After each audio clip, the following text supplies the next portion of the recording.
learning to be wild.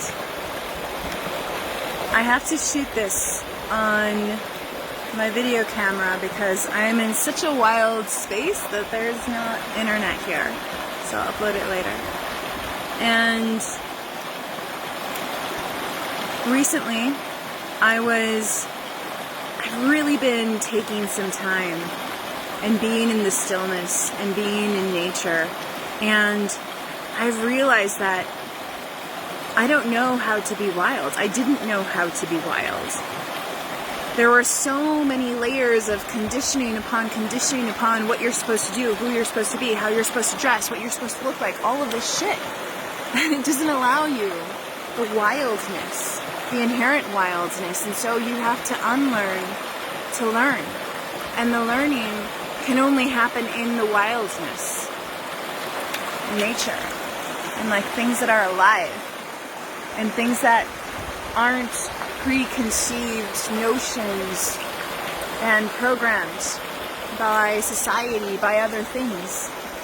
And I wanted to pop on to share my process and to share the beauty with all of you. Playing in water, beautiful Sunday. And we fear our wildness.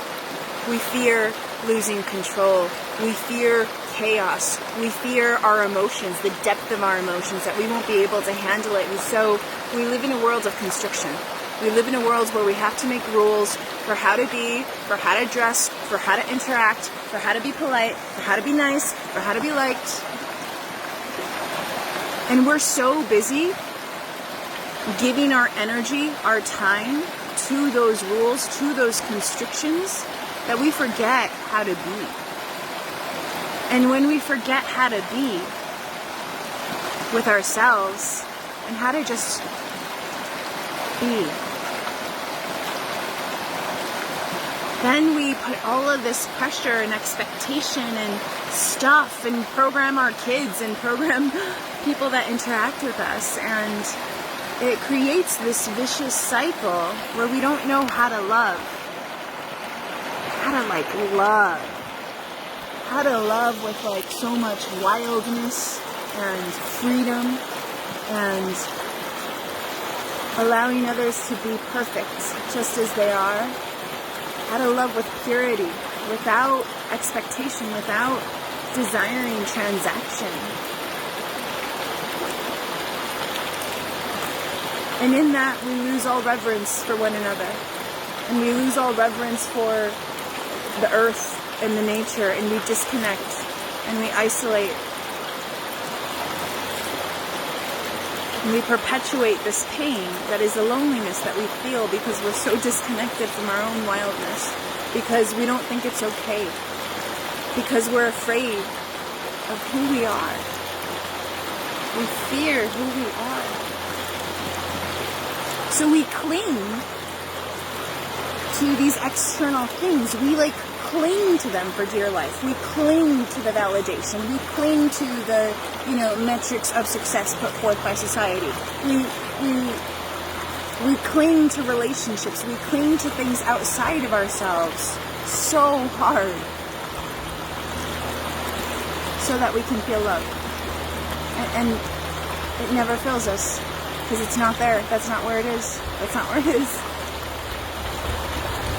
And then we create these transactional relationships. We create, love out of a world of shadow, out of a world of manipulation. That's not true. It's like, I'm going to do this, and then you give me this, right? Right? I'll do this for you now, and you must fulfill my expectations later. And if you don't, I'm going to be mad or disappointed. But it hurts. Hurts everyone, especially ourselves.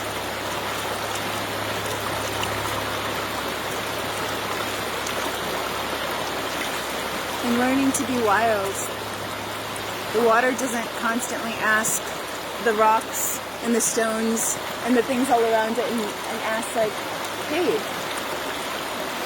am I the water? Am I water to you? Do I feel like water to you? Am I wet? What are my qualities? Can you explain? You know? It just is what it is. In all its beauty, unapologetically. Can we be that? Can we do that? Gosh.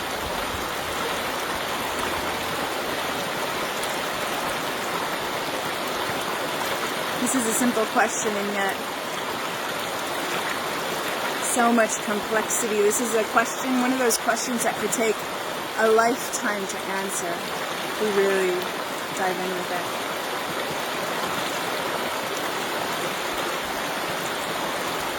Much love.